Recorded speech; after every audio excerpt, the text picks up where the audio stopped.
ये सोचते भी कोई ना कोई न्यू कहना भक्ति ना करेगा तो गधा बनेगा। तन्यू कहे इसी बात कहा करें, तन्यू क्यों कर कह दिया गधा बनूंगा, लड़न में तैयार हो जाए बल्कि बिना ज्ञान का आदमी। और जब बुद्धिमान होगा कलेजा धड़कन लग जाएगा, गधा बनूंगा भक्ति ना करने से, तो उसका कलेजा धक धक करेगा, फिर वो डरेगा भगवान से, फिर तो भाई भक्ति तो करनी चाहिए, अनाड़ी उल्टा पड़ेगा। तो परमात्मा क्या बताते हैं, सुखदेव ने 84 भुगती बना पजावे खरवो, तेरी क्या बुनियाद पुरानी तू पेंडा पंथ पकड़वो। सुखदेव जैसे महर्षि ने भी गधे की योनि भोगनी पड़ी। सुखदेव ने 84 भुगती बना पजावे खरवो, तेरी क्या बुनियाद पुरानी तू पेंडा पंथ पकड़वो। सुखदेव जैसे महर्षि, उन्होंने अपनी आप बीती बताई कि एक समय अपने पाप कर्मों के आधार से मैं खर योनि भोग रहा था, गधे की योनि, और मैं अंधा हो गया।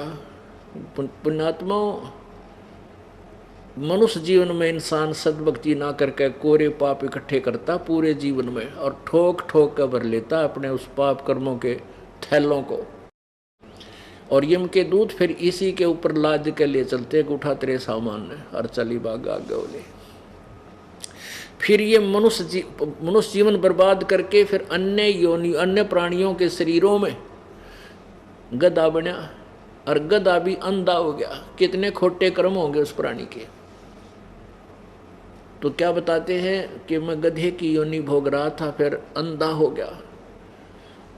अत्यधिक काम लिया मेरे मालिक ने, क्योंकि गधे की डबल बिरानमाटी होया करे। एक पजावा लगाता है कुम्हार, पजावा यानी जिसको किलन बोलते हैं, ईंटों का वृक्ष किलन, और वो थोड़ी सी स्थान होती है, उसी स्थान पर जैसे पहले ईंट पकाई, घास फूस उसमें उपले वगैरह लकड़ी लगा के, फिर वो राख वहीं रह जाती है, उसके ऊपर फिर लगा देता है, फिर वो राख वहीं रह जाती है उसके ऊपर। इस तरह वो 30-40 फुट ऊंचा हो चुका पहुंच जाता है, और ईंटें कच्ची तैयार करता है कहीं अलग से मैदान में, और ईंटें पक रही हैं ऊपर। पहले वो ईंटें, कच्ची ईंटें वहाँ मैदान से उस गधे द्वारा ऊपर ले जाता है, ऐसे चढ़ता गधा तो ऊंचाई ज़्यादा बढ़ जाती है, और वहाँ कच्ची ईंटें उतार देता है और ऊपर पक्की ईंटें तैयार होती हैं। तो उस गधे की के कमर पर से उस थैले में कच्ची ईंट उतार कर तुरंत पक्की फटाफट भरकर उसका धक्का दे देता नीचे, चल 2 मारा डंडे। अब गधे की डबल बिरानमाटी हुआ करे, एक पल भी उसको चैन नहीं, खाली तो उल्टा आ जा ना, जाते समय भी लद्या जाएगा और आते समय भी लद्या होगा। अब परमात्मा क्या बता रहे हैं कि मैं अधिक काम करने से, सुखदेव जी कह रहे हैं मेरे मालिक ने बहुत कार्य लिया, मैं समय पर पानी भी नहीं पी सका, तो अंधा हो गया। अंधा हो गया तो मैं रिजेक्टेड हो गया, मेरे को लठ मार कर और घर से दूर छोड़ आया। मैं उसी रास्ते चलता चलता चलता चलता जंगल में, वन में पहुंच गया। वहाँ एक थोड़ा सा नाला था जिसके ऊपर का आदमी तो जंप लगा कर कूद जाता था। मुझे पता लगा नहीं, मैं उसके अंदर फिट हो गया, उसमें गिर गया, और गिर ऐसे गया कि नाड़ तो गर्दन तो आगे टिक और पीठ पीछे अड़गी, पूरा नीचे भी ना गया, यानी ऊपर ही फंस गया। अब वहाँ से इक्का दुक्का व्यक्ति जंगल में 2-4 किलोमीटर से कोई उस रास्ते एक आवे, कोई 2 दिन में एक आवे, कोई 1 दिन में एक आधा आया, उसने मेरे ऊपर पैर रखा और पार हो गया, यानी मेरी पुल बना लिया। मुझे निकाला नहीं किसी ने। हफ्ता 10 दिन तक प्यासा और भूखा वहाँ दुख पाके, और मेरी मृत्यु हो गई। ये सुखदेव ऋषि जी पूर्व जन्म के संस्कार से भगवान शिव जी द्वारा सुनाई जा रही अमर कथा पार्वती जी से एक अंडे के गंदे, तोते के गंदे अंडे में इस आत्मा ने वो ज्ञान सुना था, और पूरे संत के द्वारा जो कथा की जाती है उसका असर होता है, पेड़ पौधों तक भी हो जाता है, जीवों पर भी होता है। तो उससे उसकी कुछ बैटरी चार्ज होगी और कुछ पूरे जन्म के संस्कार थे, उन दोनों के संयोग से उसमें जन्म से ऐसी सिद्धि होगी कि आकाश में उड़ जाता था और स्वर्ग लोक पहुंच जाता था। स्वर्ग में उसको भगवान विष्णु के लोक में पहुंच जाता था। विष्णु के लोक में उसको रहने नहीं दिया, इसलिए कि उसने कोई गुरु धारण नहीं कर रखा था। ये नियम है एक कि गुरु बिन माला फेरते, गुरु बिन देते दान, गुरु बिन दोनों निष्फल हैं, चाहे पूछो वेद पुराण। फिर वो वापस आया, बहुत से ऋषियों से देवताओं से मिला, तो उन्होंने कहा कि मेरे को, सुखदेव जी ने कहा कि मेरे को भगवान विष्णु ने अपने स्वर्ग रूपी होटल में प्रवेश करने से मना कर दिया। सबने पूछा कि क्यों मना कर दिया, कि मेरे पास मैंने गुरु नहीं बना रखा। तो सभी ने यही कहा कि आप गुरु बना लो, गुरु के बिना कोई भी आध्यात्मिक कार्य सिद्ध नहीं हो सकता, ये नियम है प्रभु का। अब वो कहता है कि भगवान विष्णु से मैंने पूछा था कि प्रभु मेरे समान पृथ्वी पर कोई संत ऋषि नहीं है। तब परमात्मा ने कहा था, भगवान विष्णु ने कहा था कि ऋषि जी तेरी यह भी भूल है, ये अभिमान बोल रहा है तेरा कि तेरे समान कोई ऋषि नहीं। तब मैंने, सुखदेव जी ने कहा कि मैंने पूछा प्रभु अब मैं किससे नाम लूँ, कौन है ऐसा सुयोग्य गुरु पृथ्वी पर। तब भगवान विष्णु ने कहा कि राजा जनक से उपदेश ले ले। अब वो सुखदेव जी तो बाल ब्रह्मचारी और योगी और महात्मा पाक रहा, और ये संत जो बालकपन में घर से निकल जा हैं, जो शादी नहीं करा रखे, वो गृहस्थियों को एक हे समझते हैं, यानी न्यून समझते हैं, घटिया समझते हैं, और अपने आप को केवल एक ब्रह्मचारी की फीत लगा कर ये सोच के हम ब्रह्मचारी हैं, इसलिए सुप्रीम बन जाते हैं। अब अपनी सोचते हैं ज्ञानहीनता के कारण। उनके लिए परमात्मा ने अपने अमृत वाणी में पूरा विवरण दे रखा है। जैसे गीता जी अध्याय नंबर 4 के श्लोक 32 में कहा है कि उस सच्चिदानंद घन की वाणी में, उस पूर्ण परमात्मा की वाणी में ये सब विस्तार से कहा गया है। जो ये करते हैं साधनाएं, ये ठीक हैं या गलत हैं। तो परमात्मा ने क्या कहा कि डेरे डंडे खुश रहो, ये खुश रे लहना मोक्ष, और ध्रुव प्रहलाद भी पार हो गए। फिर गृहस्थी में के दोष आम देख लो, आप विचार करो, जिन भी महापुरुषों की हम कथा सुनाते हैं कि ये पार हो गए, ध्रुव और प्रहलाद, कहते ये भी गृहस्थी थे। प्रहलाद की हिस्ट्री देखो, उन्होंने भी ब्याह करवाया, बालक हुए। और ध्रुव की हिस्ट्री देखो कि उन्होंने भी शादी की, परमात्मा मिलने के बाद ब्याह करवाया, फिर राज्य किया, और जहाँ जिसी साधना की थी उस लोक को गया, जिसको ये मोक्ष कहते हैं। परमात्मा ने कहा है कि डेरे डंडे खुश रहो, ये खुश रह लेना मोक्ष। यदि ब्रह्मचारी व्यक्ति कहते हैं केवल ब्रह्मचर्य रखने मात्र से मोक्ष मानते हो, तो ये इजड़े, ये तो कति कंप्लीट ब्रह्मचारी हैं। ये तो आपसे भी पहले मोक्ष अधिकारी हो गए, अगर इसी एक पॉइंट से आप अपने आप को सुपीरियर मान रहे हो। ये भूल है, अज्ञानता है, तत्व ज्ञानहीनता का परिणाम है, जो इतना बेमतलब ईमान बना लिया।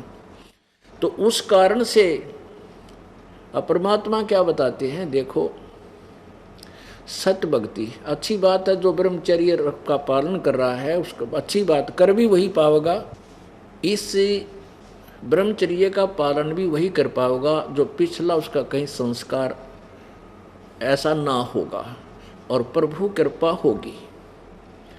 दूसरा ये है कि भक्ति दोनों ही कर सकते हैं, गृहस्थी भी कर सकता है, और जो कर्म योगी गृहस्थी को कहते हैं, कर्म सन्यासी कहते हैं, जो घर त्याग गया, बालक भी नहीं, शादी भी नहीं कराई, या करा ली तो बीच में छोड़ कर चला गया। तो कहने का भाव ये है, यदि सत भक्ति आपके पास है और पूरी मर्यादा में रहते हो, तो गृहस्थी भी पार होगा और आप भी पार होगे। लेकिन फिर एक ऑप्शन दिया है कि शास्त्र विधि त्याग के मनमाना आचरण करने वाले, चाहे तो गृहस्थी हो और चाहे बिना गृहस्थी ब्रह्मचारी हो, दोनों फेल है। दूसरी बात ये भी कहा है कि जो गृहस्थी यानी कर्म योगी होता है उसमें अभिमान नहीं होता, और अभिमान काल का के द्वारा लगाया गया एक विकार जबरदस्त है, अहंकार। और अहंकार का और भगवान का बिल्कुल खड़ा एक्सीडेंट है। ये विपरीत, ये जो है ना समांतर ध्रुव हैं, यानी बिल्कुल एक दूसरे को ऐसे रिफ्लेक्ट कर देते। भगवान उस अभिमानी व्यक्ति का निकट भी नहीं आओगा जिसमें जरा सा भी किसी प्रकार का, चाहे भक्ति का हो गया, चाहे किसी ने सेवा का हो गया, चाहे कोई दान करने का हो गया, या कोई संतान का हो गया, किसी प्रकार का भी अभिमान आपके अंदर है, प्रभु कोसों दूर होगा आपसे। तो परमात्मा क्या बताते हैं कि फिर भी जो गृहस्थ कर्म योगी हैं और कर्म सन्यासी हैं, कर्म सन्यासी जो घर त्याग गए, उन कर्म सन्यासियों में एक बुरी बीमारी है, अभिमान हुए बिना रह नहीं सकता, यह बट नेचुरल है। और इस समय अभिमान मान लेते कि हमने घर त्याग दिया। उसके लिए परमात्मा कहते हैं एक नारी त्याग दीनी 5 नारी गैल वे, पाया न द्वारा मुक्ति का सुखदेव करी बहु सैल वे। एक औरत त्याग दी कि ये भक्ति बाधक मानकर, और ये 5 औरत साथरी तरह काम, क्रोध, मोह, लोभ, अहंकार, लालच, अभिमान, कहते इन त्याग बेटा, जब त्यागी बनेगा। अगर तू एक नारी को त्यागने से ही अपने को निर्बाध मान चुका है, नहीं, अभी तो 5 और तेरे साथ हैं। एक नारी त्याग दीनी 5 नारी गैल वे, पाया ना दोबारा मुक्ति का सुखदेव करी बहु सैल वे। अब वह 5वीं नारी उसके लिए और थी, सुखदेव के साथ अभिमान, अहंकार। कहने लगे भगवान विष्णु ने मुझे कहा है कि राजा जनक से नाम लो। राजा जनक गृहस्थी भाई और कैसे शीश निभाऊं जाई। कहते हैं सुखदेव बोले ज्ञान विवेका, अपनी तरफ से नोका बड़ा सोच समझ कर विवेक से बात करी। सुखदेव बोले ज्ञान विवेका, हमने स्त्री का मुख नहीं देखा, राजा जनक गृहस्थी भाई और कैसे शीश निभाऊं जाई। कहते मैंने तो स्त्री का मुंह भी नहीं देखा और मैं तो बाल ब्रह्मचारी हूँ, ये अभिमान हो गया। और वो तो गृहस्थी आदमी है, उसको कैसे माथा टेकूं जाके, मेरी तो इज्जत उतर जा। तब वो ऋषियों ने समझाया औरों ने, भाई जब भगवान ने कह दी और फिर बकवाद करे, तेरा कहाँ ठिकाना है। गधे की योनि में जागा सुखदेव, सोच ले, ये 2 दिन की बैटरी चार्ज है तेरी, या डिस्चार्ज भी होगी एक दिन। ये पिछले जन्म के संस्कार तेने ठाए फिर रहे हैं। अब जब उसको ये शब्द सुनने को मिला कि गधे की योनि पाएगा, एकदम कहते हैं गामकार ज्ञान का चमका सा होश है। एक देसी कहावत है हरियाणा की, न्यों क्या करूं भाई, घाम मारन का, घाम मारना माने गर्मी सेध जा। भादवे के अंदर जब ये महीना चलेगा जो भादवा, तो इस भादवे के महीने में खेतों में काम करनी किसान और मजदूर न्यू क्या करते हुए, थोड़ी सी देर गर्मी महसूस हुई थी और मुझे गर्मी आनी कर गई, गर्मी ने मुझे आनी कर दी, उसको घाम मारना कहते हैं, घाम मार गया। तो इसलिए ये सिंपल सा एक उदाहरण दिया करते थे, गांव में देते हैं भाई, गाम का और ज्ञान का। तो चमका ऐसा होश है, यानी जिसको ज्ञान होना हो, ना जाने कौन सी बात 1 सेकंड में खटक जा और एकदम जीवन बदल जा। ऐसे ही गर्मी से नहीं हो, कहते थोड़ी सी देर में गर्मी लग जाती है, यानी जैसे कहते हैं इसको गर्मी का रोग हो गया। तो कहते हो चमका सा, यानी सेकंड ना काम होया करे। तो जो ही उसने उन ऋषियों के मुंह से सुना कि ऋषि सुखदेव जी, यह बैटरी पिछले जन्म की चार्ज है, डिस्चार्ज होगी, तू फ्यूज हो जाएगा। पूर्व जन्म के पुण्य तुझे उठाए फिर रहे हैं और आगे भक्ति नहीं करेगा, गुरु बिन भक्ति बन नहीं सकती, वो तू करना नहीं चाह रहा, तो गधे की योनि पाएगा।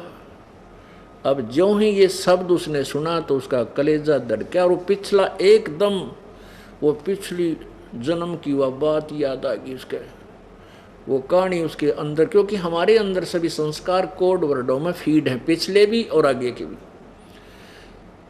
तो इससे उस एकदम उसकी पिछली बैकग्राउंड शुरू होगी फिल्म उसकी आंखों के सामने। अरे उसी समय चेंज हो गया उसका जीवन।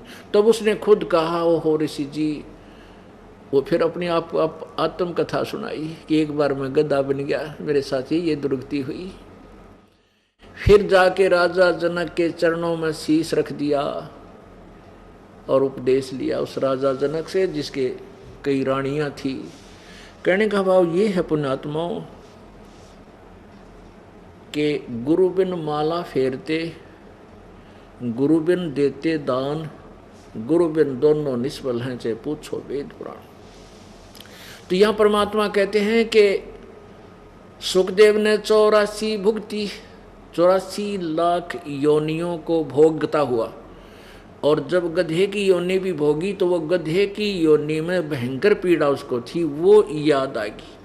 और अन्य भी योनियां भोगी, कीड़ी माखी माछर कुत्ते सुअर आदि सब योनियां भोगी, वो गधे वाली भी उनमें से एक थी। 84 लाख योनियों में सुखदेव जैसे ऋषि ने भी भटकना पड़ा, जो साधना ये करते भी थे, उनसे कोई लाभ इनको नहीं मिला, मोक्ष नहीं हुआ। तो यहाँ ये बताना चाहते हैं परमात्मा कि तू के अंडी पाक रहे अपने आप को, तेरी क्या बुनियाद है नालायक, तो बिल्कुल कुछ भी आसपास भी कोई ना भक्ति कहे, और फिर इतना भी माननी भक्ति नहीं करना चाहता, और न्यू कह है कि क्यों गधवा बनूंगा मैं, कैसे बनूंगा। यानी हमारे साथ ये बीती हैं बातें, जब हम ये कहानी कथा सुनाने लगे, भाई भक्ति नहीं करोगे तो ऐसी ऐसी आपत्तियाँ आप पाओगे। न्यू का वाह, न्यू कैसे गधे बन जाएंगे, न्यू कैसे कुत्ते बन जाएंगे। अब ये ऐसे क्यों मनमाती हैं? क्योंकि अब हमने सारी सुविधा प्राप्त हैं, और पुण्यात्माओं 2 वर्षा ना हुए, अब पता चल जाएगा ना। अपला तुन्ना का जो नान पुलाव खाते हैं, जब अकाल गिरा था उस समय की परमात्मा कथा सुनाते हैं कि सहजादे मांगत फिरे वो दिल्ली के उमराव, अर्जुन रोटी पाई नीजो खाते नान पुलाव। एक बार भयंकर दुर्भिक्ष गिरा था, दिल्ली के वो राजा और राजकुमार सेठ कहते नान पुलाव खाया करते, उन्हें रोटी खाने नहीं मिली, और घास तोड़ तोड़ के, बोडी बाड़ कूट कूट के, कांटेदार झाड़ियाँ कूट कूट के, और वो खाए और कुछ मृत्यु को प्राप्त हो गए। भूल गए सब उस समय। फिर भगवान याद आया उनके, फिर परमात्मा ने वर्षा की, और फिर वो घास फूस खाया, और फिर आगे चल के अन्न शुरू हुआ। कहने लगे फिर वो बकवाद शुरू होगी, भगवान फिर भूल गए। तो इसलिए आपको याद दिलाई जाती है, जो आत्मा सोई पड़ी है इसको जगाया जाता है। इस अज्ञान अंधेरे में और मोह ममता की नींद में ये जीव फंसा पड़ा है, इसको जगाया जा रहा है। अब क्या बता रहे हैं? सुखदेव ने 84 भुगती, 84 लाख योनियों को भोगा, और बना पजावे खर, वो पजावे पे गधा बना, खर माने गधा। और तेरी क्या बुनियाद प्राणी, तू पेंडा पंथ पकड़ी वो। भाई तेरी के औकात है, तेरी क्या बुनियाद है, तो भगवान वाला रास्ता, वो सत्य मार्ग ग्रहण कर ले, पेंडा पंथ पकड़े वो। अपने आत्माओं घना जोर दो इन बातों पर जो दास कह रहा है। इसके विषय में परमेश्वर कहते हैं ये बातें कहने सुनने की नहीं, ये कर पाड़न की है। ये मैंने सुना दी, आपने अच्छी लगी और औरों को सुनाने लगे, नहीं, इनको अप्लीकेबल करो, इन पर अमल करो। अब क्या बताते हैं? नरसेती तू पशुआ की जय गद्दा बैल बनाई, ये 56 भोग कहाँ मन बोरे है, कहीं कुरडी चरने जाई। नरसेती तू पशुआ की जय गद्दा बैल बनाई, होए होए।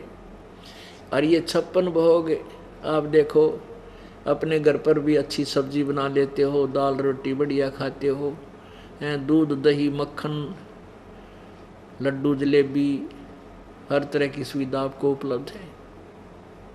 यदि परमात्मा की भक्ति नहीं की तो आपके पास मानव शरीर नहीं रहेगा, आपके पास मानव शरीर नहीं रहेगा। मानव शरीर नहीं रहेगा तो ये सुविधा नहीं रहेंगी। फिर क्या बताते हैं कि नरसेती नृत मनुष्य तो फिर पशुआ की जय गद्दा बैल बनाई, ये 56 भोग कहाँ मन बोरे कि तो कुरडी चरने जाई। फिर पीछे तू पशुआ की जय दीजय बैल बनाए, 4 पहर जंगल में डोले तेरा तो ना पेट भराए। पुणात्माओं, हमारा जो है बिटर एक्सपीरियंस है, क्योंकि इस दास का जन्म किसान परिवार में हुआ और बैल जितना दुखी कोई प्राणी नहीं। गधे को भी थोड़ी बहुत चैन मिल जाए पर बैल को कती नहीं। नाथ डाल दी जाती है, नाक में एक रस्सी डाल कर और रस्सा बांध लिया जाता है और फिर उसको हल में जोत दिया जाता है। सुबह 6 बजे जोड़ देता, जैसे आजकल 6 बजे 5 बजे चल लेते थे घर से। हमारा जो चाचा जी था बैलों को लेकर, हम तो उठा भी ना करते सोते जब वो खेत में जा लेता था और जाते ही बैलों को शुरू कर देता हल जोतना उनके द्वारा। अब उन बैलों ने रात ने खाना खा लिया, रात्रि में सो खा लिया चारा, फिर उनको चारा नहीं चरने देगा, क्योंकि वो चारा क्या होगा उसका, हरी हरी जवार खड़ी, बाजरा खड़ा, गेहूँ खड़े बराबर में, और बीच की खाली ज़मीन को उसने गुड़ाना है, उसको बाना होता है, जोतना है। तो अब एक पशु को 1 घंटा काम करने के बाद जोर की भूख लग जाती है, फिर वो खाना चाहता है पड़ोस में, जैसे घास, किसी की खेती है, फसल है, घास है तो वो हाली नहीं खाने देगा क्योंकि उसके काम में बाधा आएगी। तो वो उसको दोपहर को के समय जो भी आला सूखा जो आहार मिलेगा वो मिलेगा उसने खाने को, और फिर तुरंत फिर हल जोत दिया जाएगा। शाम को 7 बजे पीट के बाद घर पर आएगा। आते उसको क्या आहार मिलेगा उसके भाग्य में है। अब क्या कहते हैं परमात्मा, जुबान छीनी गई, मुंह तो बोल कर नहीं बता सकता मुझे प्यास लगी है, भूख लगी है, या मेरे पेट में दर्द है, या पैर में कोई पीड़ा हो रही है। हमारा एक बैल था, वो बातें अब धक धक करती हैं दिल में आकर के, एकदम से ट्राई करती हैं और तेरा गजब हो। हे परमात्मा, ऐसी दुर्गति होती हमारी जब मालिक ना मिलते, ये भक्ति ना मिलती। क्या होती कि एक बैल था हमारा बहुत ही अच्छा, और उसको क्या हुआ, मालिक की लीला, कष्ट अपने कर्म के होते हैं। किसी व्यक्ति ने कोई कील चोबा होता ना, कील ये 1-1.5 इंच की, उसकी ऊपर की कैप टूट गई थी, वह रिजेक्टेड होगी, गली में फेंक दी। और बैल सुबह सुबह अंधेरे में लेकर के हाली लेके गया, वो पैर में घुस गई, पिछले पैरों के खुरों के बीच में, और बैल ने लंग भी की, लंग करने लगा पैर से, तो कोई डले पत्थर लाग के वह कति अंदर गहरी चली गई। उस समय अंधेरा था, खेत में पहुंचा तो थोड़ी रोशनी हुई, और बैल बहुत लंग करता हुआ चल रहा है, लंगड़ा के चल रहा है। तो वहाँ क्या बताते थे जो समझदार हाली होते थे दूसरे किसान, वो ये कहा करते कि बैल का ऊंचे नीचे में पैर रखा जावे तो उसकी नस पे नस चढ़ जाती है, उसको रोकना नहीं चाहिए, सारा दिन काम लेता रहे, ताकि नहीं तो वो फिर बिल्कुल कंडम हो जाएगा। उस चलने से ही वो नस पे नस ठीक हो जाती, ऐसा विधान है, वो हो जाते थे ऐसे। लेकिन उसकी नस पे नस ना चढ़ रही थी, वो चल गई, उसका कील लगी हुई थी। तो आली ने सारा दिन काम लिया, चाहे वो किसी तरह दुख पाया, चलता रहा उस उद्देश्य से कि ये ठीक हो जाएगा, लेकिन शाम तक वो ज़्यादा ही कंडम हो गया। तो घर पे आया तो वो 3 पैरों से ही चल रहा था, वो आते ही बैठ गया, कुछ नहीं खाया उसने। सुबह उठाने लगे, कुछ उठा ही नहीं, मुंह खोल लिया, जीभ निकाल ली, ऐसे गर्दन रख दी, और पैर सूज गया, सोजन आ गई पूरी पैर पर, जिसमें कील लगी थी ऊपर तक सोजन आ गई, वो कितना जंग लगी हुई थी। तो हाली ने उसको छोड़ दिया, किसी और का बैल पड़ोसी का था, वो पैर उससे लेकर चला गया, फिर अपना नया ले आए। वो उन्होंने सोचा था हो जाएगा 2 दिन में ठीक, लेकिन 1 महीने तक वो नहीं उठ पाया। खाना चारा छोड़ दिया उसने, पानी भी मुश्किल से 1 आध घूंट पीवे, थोड़ा बहुत चारा खावे, अब कोई किसी से बुलाकर, ऐसे देसी वैद्य होया करते गाँव में, आज से 40 साल पहले की बात है, बल्कि 50 वर्ष पहले की। तो उस समय क्या था कि किसी ने आकर देखा कि इसका सोजन आ गई घुटने तक। अब पुण्यात्मा उसने सोची घुटने में कोई, इसका जो ना घुटने में कोई दिक्कत है। उस घुटने के ऊपर पट्टी बांधनी शुरू कर दी, गर्म दवाई दुई ला के उसके। अब पैर वह कील तो लग, चोट तो लगी है खुर में नीचे, और पट्टी बांधे घुटने के। 1 महीने में जा कर के उस बैल का अपने आप वो पक के, वो पहले खुरों के बीच में हाथ उथ मार के सारा देख लिया, लेकिन वो अंदर घुस गई, डले लाग, पत्थर कंकर लग लग के घुस गई अंदर, ना थी, बाहर दिखाई ना दी, और वहाँ कोई जख्म दिखा नहीं। तो इस प्रकार चारों खुरों को चेक भी कर लिया, कुछ पाया को नहीं। 1 महीने के बाद वो अपने आप पक के और खुरों के बीच से जब मवाद निकलने लगा, जब देखा रे तेरा गजब हो, इसके तो बैल के खुरों में कोई गड़बड़ थी। फिर उसका हाथ उथ ला के देखा, वो जख्म सा हो रहा था, कुछ अंदर देखा भी कोई चीज़ ना हो, इसमें कोई कील ना लगी हो, कोई कंकर फंस गई हो। इस उद्देश्य से एक व्यक्ति बुलाया जो छोटे मोटी गई से देसी जुगाड़ होया करते, तो उसके पास एक चिमटी सी थी। उसने ऐसे उसको खुरच खारच कर देखा, वो हो रहा है, इसमें तो कील लगी है। वह पकड़ के खींची, इतनी लंबी कील पाई। तब बैल उस दिन शाम ने चारा चरण लग गया और 5-4 दिन में वो स्वस्थ हो गया। अब पुण्यात्माओं, जब वो मनुष्य शरीर में था, वो नालायक, वो ने बकवाद करे था, मैं क्यों गधा बन जाऊंगा, कैसे बैल बन जाऊंगा, न्यू कुकुर कह दी इतना।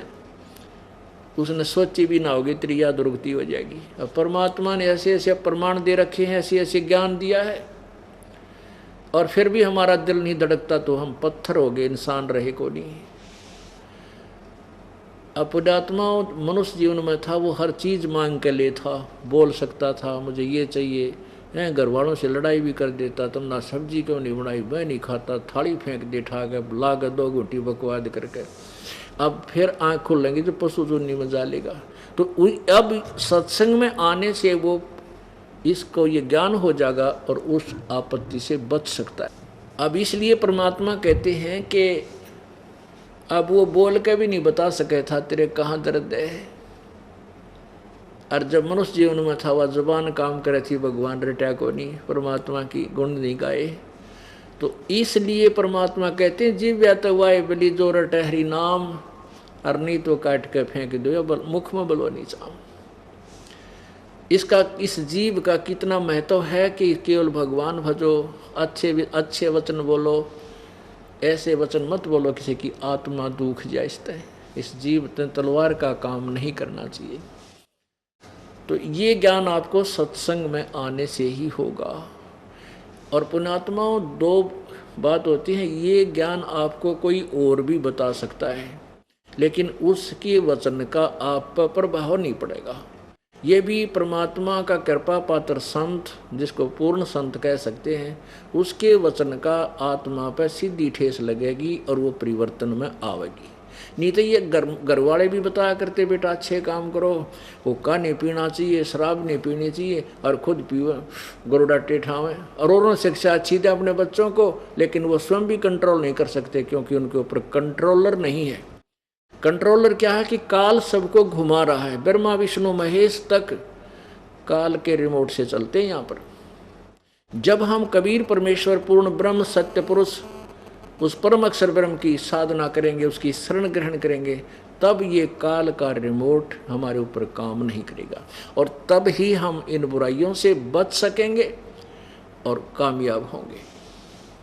एक समय ये दास करावल नगर दिल्ली में सत्संग कर रहा था। 5 दिन के सत्संग हम खुले करने लगे थे। पहला हमारा आस्था चैनल पर ये समागम सत्संग चला था।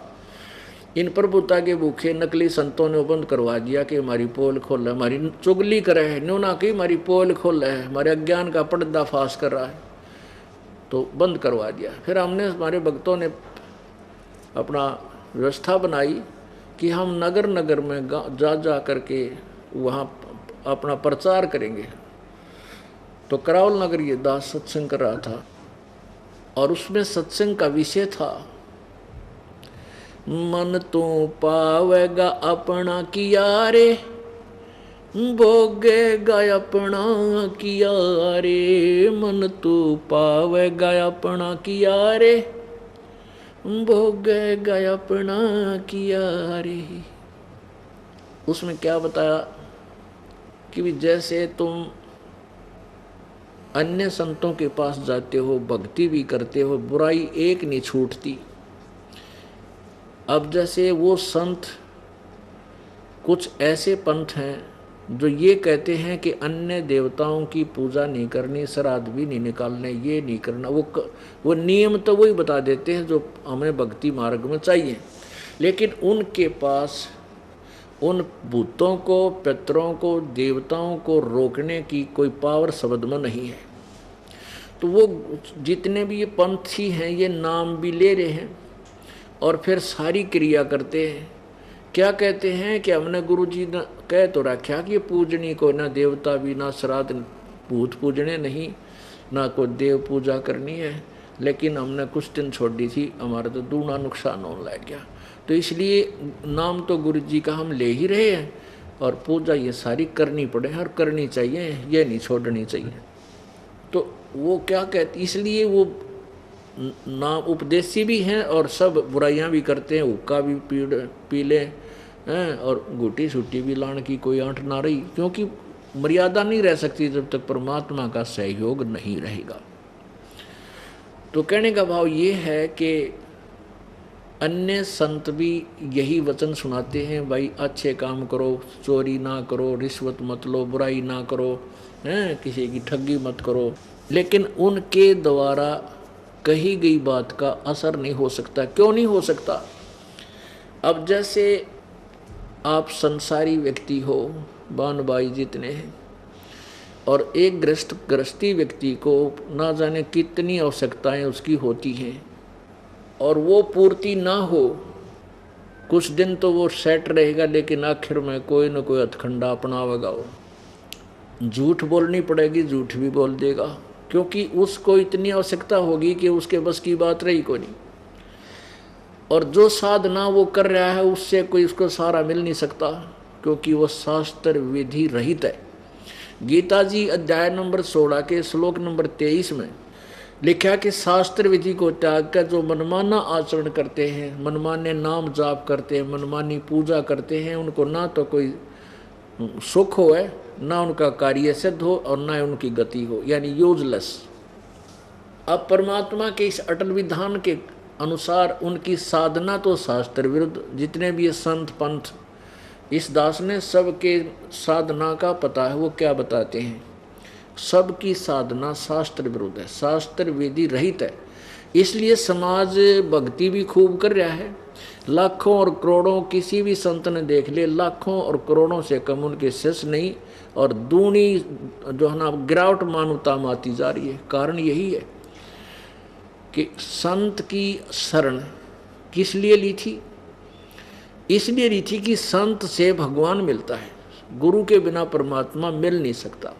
इसलिए उन संतों के पास ये प्राणी दो तरह के गए, एक तो भगवान के चाहने वाले सुखी हैं, सारा सुख है उनके पास वर्तमान में जब वो संत के पास गए, लेकिन पिछले संस्कार से उनमें प्रेरणा है कि भगवान भजना चाहिए, तो उन संतों के पास पहुंच गए।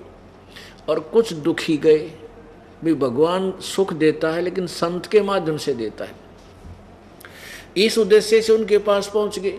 जो दुखी गए थे वो तो और दुखी हो गए, और जो सुखी थे वो 2, 4, 5, 10 वर्ष तक ठीक रहे, फिर उनकी दुर्गति शुरू होगी। अब इस दास के पास यहाँ आ रहे हैं, कोई कहता मैंने 25 साल हो गए राधा स्वामी का नाम ले रखा था, मैंने 20 वर्ष हो गए धन धन सतुरु का, कोई कह मैंने 15 साल हो गए जय गुरुदेव का, कोई कह मैं सतपाल का फंस रहा था, कोई ने कहा उस बालयोगी सर ने इसी तीसी कर दी, मारी सारा नाश होया पड़ा है, 20 साल उसके पास रहे। अब वो क्यों अब जब तक सुख था, पिछले पुण्य ठीक थे, तो ये सोच रहे थे इन संतों ने जो भक्ति बताई इससे लाभ हो रहा है। और जब वह बिरानमाटी शुरू हुई घर में, वो कष्ट आए, शरीर में दुख आ गई, अब वह कित गई भक्ति थारी, ये आपके पिछले पुण्य थे। जब वह बैटरी डिस्चार्ज होगी पुनः आड़ी तो एक कदम फ्यूज हो जाती है। ये जैसे इन्वर्टर की बैटरी चार्ज है, आगे चार्जर ला नहीं रखा, तो जब तक उसका अक्षमता वो है पहले की चार्ज संग्रह, तो वो चलाओगी। पंखे भी चल रहे हैं, कूलर भी चल रहा है, गद खूब ठाठ हो रहे हैं, लाइट भी जग रही है, और जब वो बैटरी डिस्चार्ज हो जाएगी एक कदम फ्यूज होंगे, एक भी नहीं चल।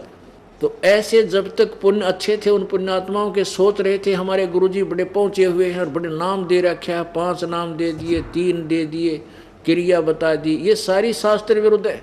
कोई भी ये नाम प्रमाणित नहीं है किसी सदग्रंथ में जो ये नाम देते जिस विधि से, तो इसलिए उनको लाभ हुआ नहीं। अब वो लाभ नहीं हुआ तो फिर चोरी चप्पा बकवाद न्यों की न्यों करनी पड़ेंगी, ये बस की बात नहीं जीव का है। इसी प्रकार ये गदर हो जाते हैं। पहले क्या करा करते, पुराने समय में अकाल गिर जाते थे, वर्षा कम होती थी, तो एक समुदाय दूसरे समुदाय के ऊपर अटैक कर देता था, एक गोत्र दूसरे गोत्र के ऊपर अटैक कर देता था, उनके धन लूट लेते, उसके धाड़ बोला करते, उनकी भैंस खोल लेते। तो ऐसे गदर होया करें जब भगवान का सारा छूट जाता है। तो परमात्मा सब कुछ कर सकता है, आपको धन भी दे सकता है, आपके रोग भी काट सकता है, आपकी आवश्यकता भी परमात्मा पूरी कर सकता और नहीं कर सकता। और यदि आप अपने तरीके से साहूकार बनना चाहोगे, चोरी करके रिश्वत लेकर 2 के 20 बना के, आपको एक झटका भगवान साथ दे देगा, आपकी सारी कमाई भी जाएगी और आप भी हो सकता ना रहो, और वो पाप रह जाएंगे जिस धन को कमाने के लिए जो पाप किए थे वो तो आपके साथ रहेंगे, धन रहेगा नहीं। जैसे आपको कई बार सुनाते हैं कि एक भक्त ने अपनी आप आत्मकथा सुनाई। इकलौता पुत्र था, दोनों गुर्दे खराब हो गए, दोनों किडनी फेल होगी, लाखों रुपये लाग गए, और लड़का तो स्वस्थ हो गया। किसी का गुर्दा किसी ने डोनेट कर दिया और उससे पहले काफ़ी पैसे खर्च हो चुके थे। लड़का ठीक हो गया, खुशी मनाई, 6 महीने बिल्कुल ओके हो गया, इकलौता पुत्र था। फिर बस एक्सीडेंट में मर गया। अब वो टक्कर मार कर रो रहा हो परिवार। तो वो क्या कहता है कि फिर उसने जब ये कथा सुनी, ज्ञान सुना कि परमात्मा, जब तक आप पूर्ण परमेश्वर की शरण में नहीं आओगे, कबीर देव की, तब तक आपको वर्क डन मिलेगा, आपका पूर्व का संस्कार मिलेगा, जब तक वही, उससे ज़्यादा नहीं मिल सकेगा, चाहे कितना ही जतन कर लेना। अब कोई चोरी करके साहूकार बनता है, फिर वो पैसा नहीं रहेगा। एक मान ले एक व्यक्ति ने कोई हेरा फेरी करके 10-20 हज़ार रुपये कमा लिए, एक भैंस मर गया 50,000 की। अब वो हेरा फेरी करके जो पैसे इकट्ठे करे थे वो तो रहे को नहीं, दूने और गए, और वो पाप रह गए न्यो के नो, जो दोष करे थे वो अपराध ज्यों के त्यों। तो ऐसे ही उस भक्त ने फिर वो कथा सुनाई कि मैं बहुत पापी था, अपराधी व्यक्ति था, मेरे को थोड़ी सजा दी भगवान ने। अब आपके ज्ञान के इस रोशनी में मुझे अपने पाप दिखाई दिए, मैंने के कुकर्म किए। मैं 2 रुपये की रील लाता था और 35 रुपये में बेचा करता। पहले कैसेट की रील 40 थी, ये टेप रिकॉर्डर की, और नकली मोहर लाकर उनको सोनी की बना के बेचा करता 35 की। और कोई आ जाता, महीने 6 महीने किसी की चल जाती, किसी की ना चलती, उन्हें फेंक देता था, भाग जा, हमने ठेका ले रखा, टूट गई तो टूट गई है। और मैं थोड़े से दिनों में लाखों रुपये कमा लिए। 2 लाख कमाए थे, 3.5 लाख रुपये मेरे लागे छोरे के उस ऑपरेशन में और उसकी ट्रीटमेंट में, और छोरा भी, लड़का भी ना रहा। अब परमात्मा यही याद दिलाना चाहते हैं कि मासा घटे ना तल बदे, विद ना लिखे जो लेख, और साचा सतगुरु मेट के ऊपर मार दे मेख। अब जब तक आप परम संत की शरण में नहीं आते, कबीर परमेश्वर की विधिवत साधना नहीं करते, नकली कबीर पंथियों संतों से नहीं आपको लाभ होगा, क्योंकि साधनाएं गलत हैं, शास्त्र विरुद्ध है। तो तब तक आप केवल अपना कर्म ही मिलेगा। और आपने हेराफेरी करके अपने भाग से ज़्यादा करने का चेष्टा की, तो वही एक झटके में आपका वो पैसा तो रहेगा ही नहीं, क्योंकि आपके भाग्य में है ही नहीं, और वो पाप और हो जाएंगे।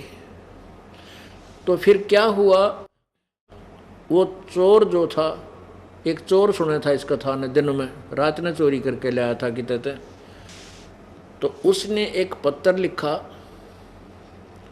और पत्र लिख के दान पात्र में डाल लिया।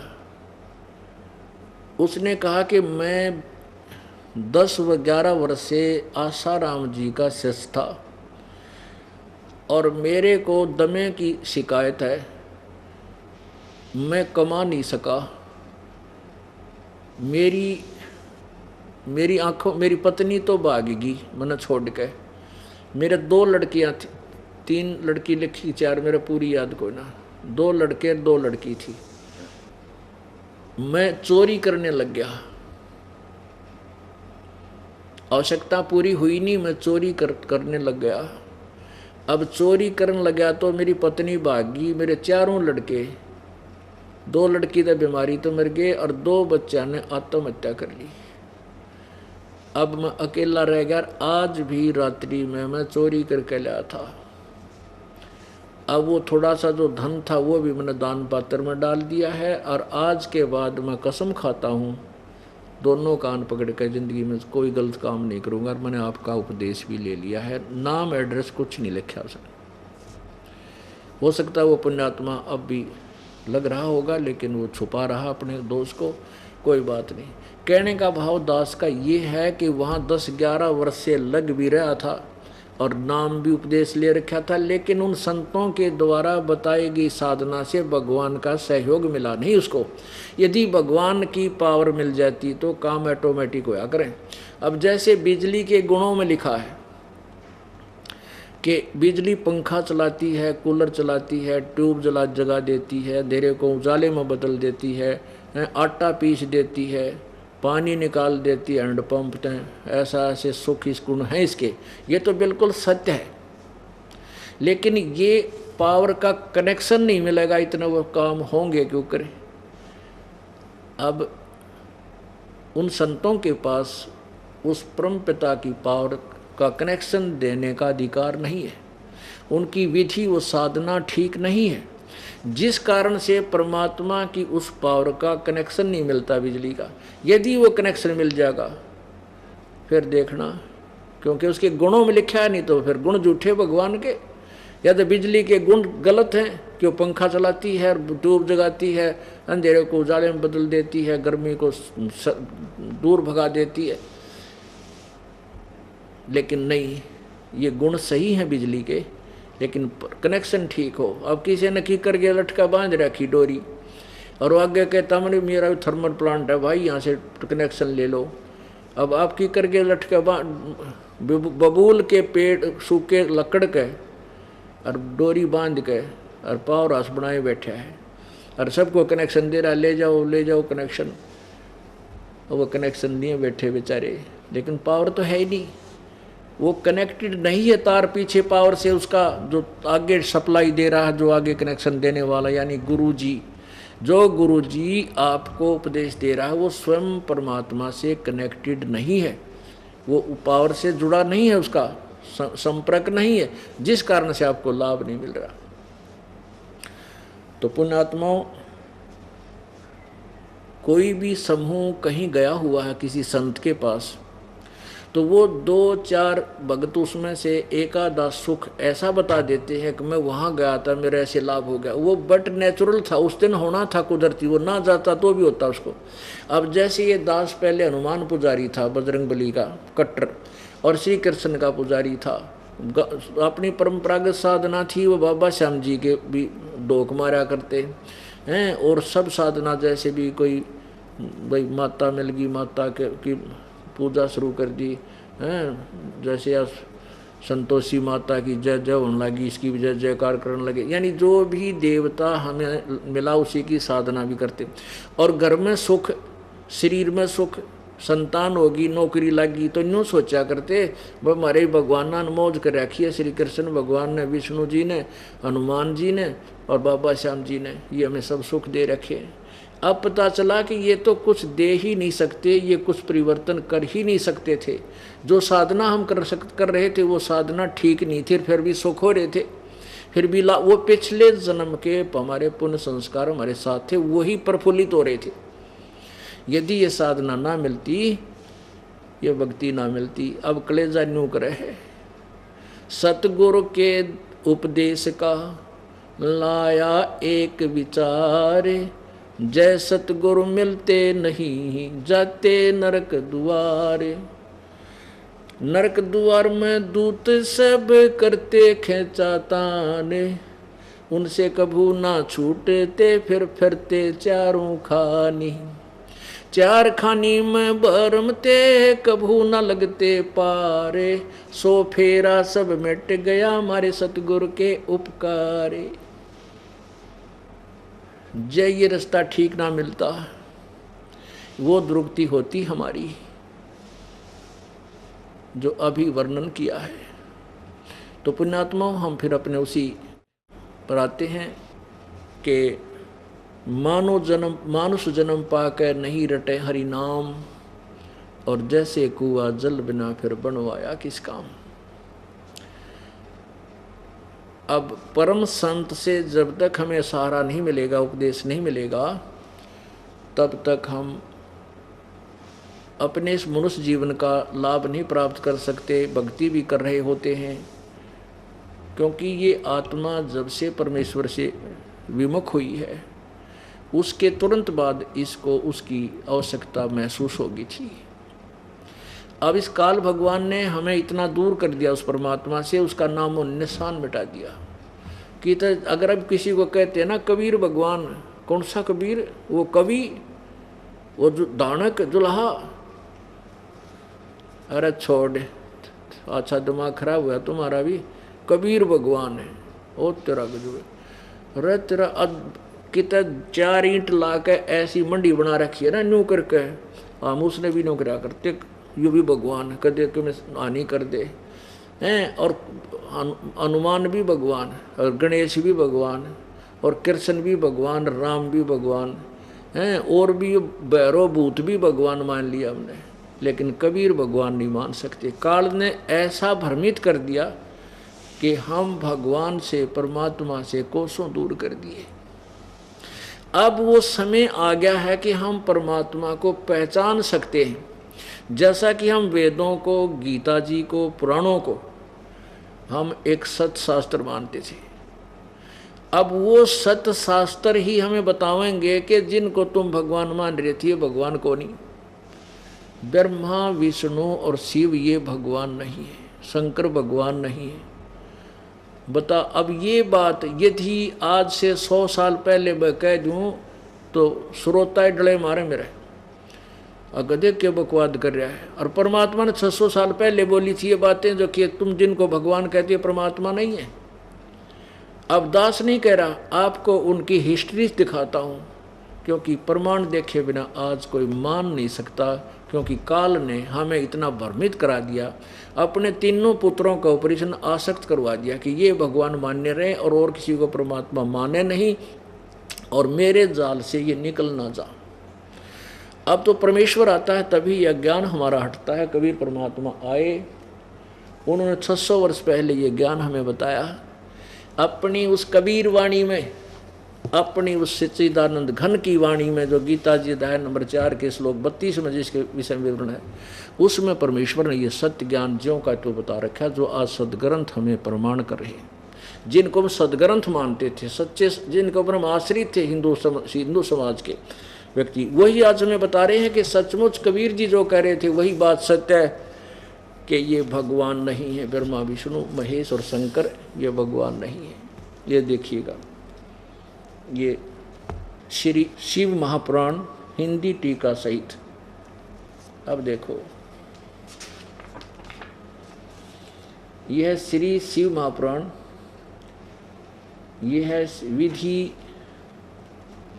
विदारधि विद्या आवृद्धि पंडित ज्वाला प्रसाद जी मिश्रकृत हिंदी टीका सहित, खेमराज श्री कृष्ण दास प्रकाशन बम्बई।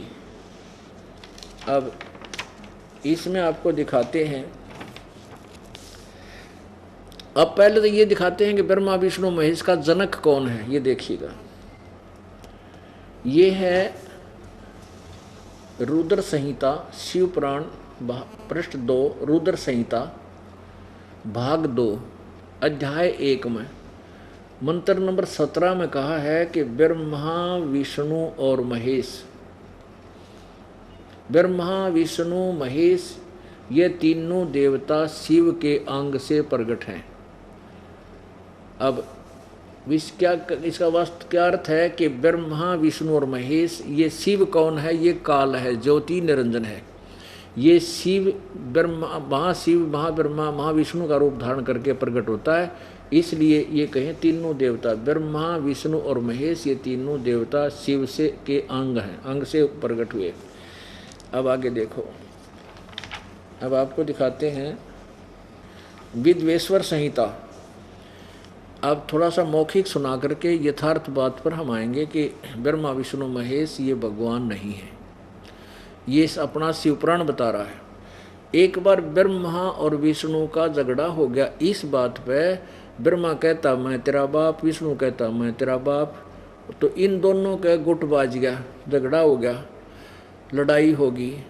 तो कहते हैं फिर वो काल ने, वो शिव कहते हैं इसको शिव, लेकिन ये शिव काल है, ये ब्रह्म है, और ब्रह्म से ऊपर दो शक्ति और हैं, पर ब्रह्म और पूर्ण ब्रह्म। जब तक हम पूर्ण ब्रह्म की शरण में नहीं आएंगे तब तक हमारा ये जन्म मृत्यु और कर्म का दंड कभी समाप्त नहीं हो सकता, किया कर्म ही मिलेगा। अब क्या हुआ, दोनों में झगड़ा हो गया, तो फिर उसने बीच में एक तेजों में सतम डाल दिया, एक खंभा खड़ा कर दिया। एक उन दोनों लड़ रहे ब्रह्मा और विष्णु के बीच में एक तेजों में सतम यानी एक खंभा खड़ा कर दिया तेजों में, इतना लंबा, उसके ऊपर नीचे का उन्हें कोई हिसाब किताब नहीं आया। तो वो उन दोनों ने, वो डर गए एकदम, लड़ाई तो छोड़ दी। फिर सोचा भी मैं ऊपर देख का हूँ, ये कहाँ तक है, एक नीचे चाल पड़ा। ब्रह्मा ने आकर झूठ बोल दिया कि मैंने इसका एंड प्राप्त कर लिया, आखिरी छोर देख लिया। विष्णु ने आके साची बता दी, वह मुझे तो कुछ इसका और छोर मिला नहीं। इसलिए फिर कहते हैं वो काल प्रकट हो गया शिव रूप में। ये काल क्या करता है, इन्हीं तीनों में तो दोनों की लड़ाई है तो शिव रूप में उत्पन्न हो गया। और विष्णु की ब्रह्मा की कवा सुनी होगी तो ब्रह्मा रूप विष्णु रूप में आ जाएगा। शिव और ब्रह्मा की कोई ऐसी बात बन गई तो ऐसे ये भ्रमित कर रहा है। तो ये क्या सोचते रहे कि जो ये काल के बेटे हैं शंकर ब्रह्मा विष्णु महेश, यही तीनों रूप धारण करते हैं। वो है काल और वो ब्रह्म और है। उसने प्रतिज्ञा की है कि मैं अपनी वास्तविकता किसी को नहीं बताऊंगा, मैं अव्यक्त रहूंगा और अपने वास्तविक काल रूप में कभी किसी के सामने प्रकट नहीं होऊंगा। गीता जी अध्याय नंबर 11 के श्लोक नंबर 47-48 में ये गीता ज्ञानदाता काल श्री कृष्ण में प्रवेश कर उसमें से बाहर निकल कर बोल दिखा रहा है कि देख मेरा ये रूप है असली, और ये रूप आज से पहले ना किसी ने देखा, तेरे तो पहला अर्जुन, और ना आगे कोई किसी नहीं देख सकता, ना किसी जप से ना तप से ना वेदों में वर्णित विधि से मेरे वास्तविक रूप को कोई नहीं देख सकता। तो इसने कसम खाई है, इन्हें प्रतिज्ञा की, इसलिए ये अपने वास्तविक रूप में ना करके शिव रूप में प्रकट हो जाए, कि ब्रह्मा रूप में, कहीं विष्णु रूप में। तो ये भ्रमित रहते हैं। इसलिए ब्रह्मा का भ्रम हो गया कि मैं, और ऋषि जन कहें कि आप ब्रह्मा जी आपके रूप में आप ही भगवान हो, मैंने साधना की थी ब्रह्म की और आप मेरे सामने प्रकट हो गए, आप परमात्मा हो, आप ही सृष्टि के रचने वाले हो आपके। फिर ऐसे ही वो काल की कोई साधना करता ब्रह्म की ऋषि, वेदानुसार तो किसी को विष्णु रूप में दर्शन दे देता है। तो विष्णु का आगे कहते हैं, वो ऋषिजन कहते हैं, भगवान आप ही परमात्मा हो, आप ही ब्रह्म हो, हमने आपकी इस भक्ति की, आपने दर्शन दिए, आपने ये आशीर्वाद दिया, आप तो छुपा रहे हो, आप ही की कम नाभि से ब्रह्मा उत्पन्न हुआ है। अब विष्णु जी फूल गया मैं भगवान, उधर ब्रह्मा के विषय में कह दो ब्रह्मा फूल जा मैं भगवान, तो इनकी नो लड़ाई होगी केवल दंत कथा सुन के। तो उस लड़ाई को मिटाने के लिए यु काल प्रकट हो गया।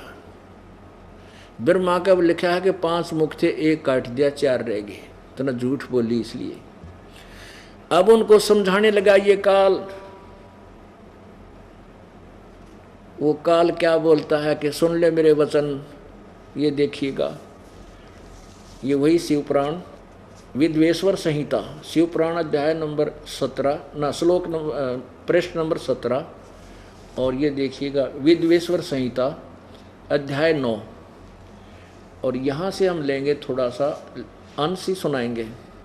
अब ये काल बोलता है शिव रूप में प्रकट होकर, मेरे सकल और निष्कल भेद से दो स्वरूप हैं, ब्रह्मा विष्णु को बता रहा है, परंतु और ईश्वर नहीं है। ये काल बता रहा है कि परंतु और ईश्वर नहीं है, इस कारण से उनके दो रूप नहीं हो सकते। पहला सतम रूप और पीछे मूर्तिमान रूप धारण किया है। इसमें ब्रह्म रूप निष्कल है, निष्कल है, ये निष्फल नहीं है, और ईश रूप सगुण है।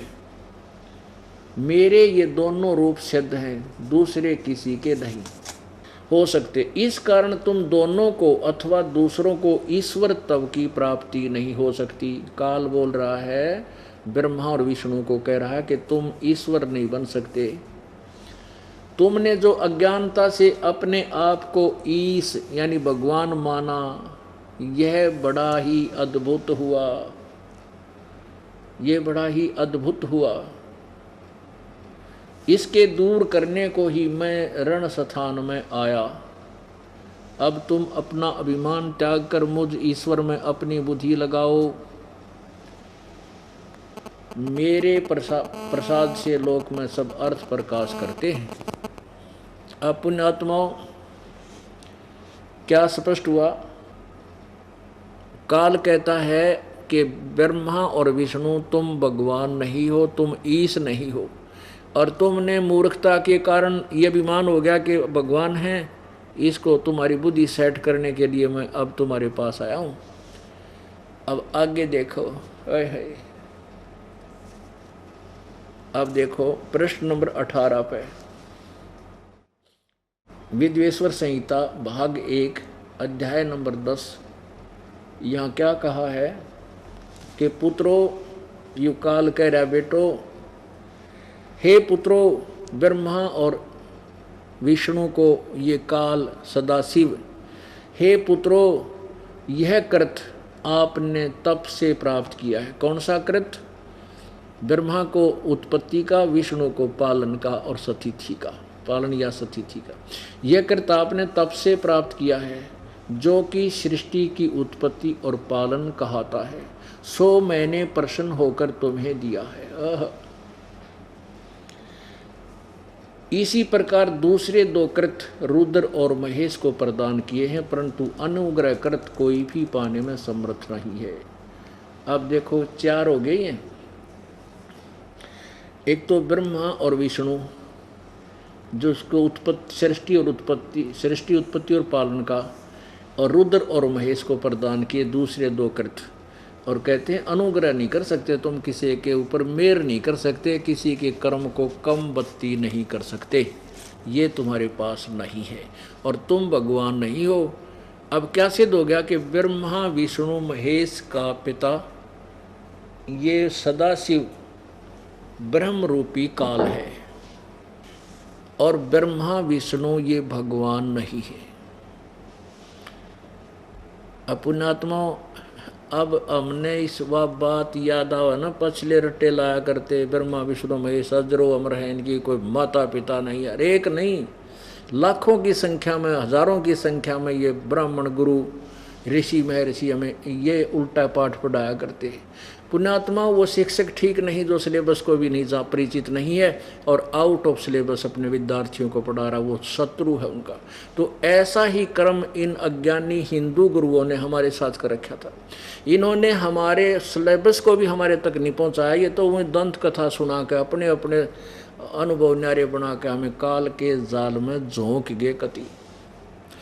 अब गुरुआ गांव बिगाड़े, संतो गुरुआ गांव बिगाड़े, ऐसे कर्म जीव कला दिए, ईब जड़े ना जाड़े। इन गुरुआ ने, नकली गुरुओं ने गांव के गांव बिगाड़ दिए, और ईब ये समझाए तभी ना समझते। शुरू में कोई सुना है तो सुई 100 पे जाए उसकी, अच्छा ब्रह्मा विष्णु महेश के भी माता पिता है।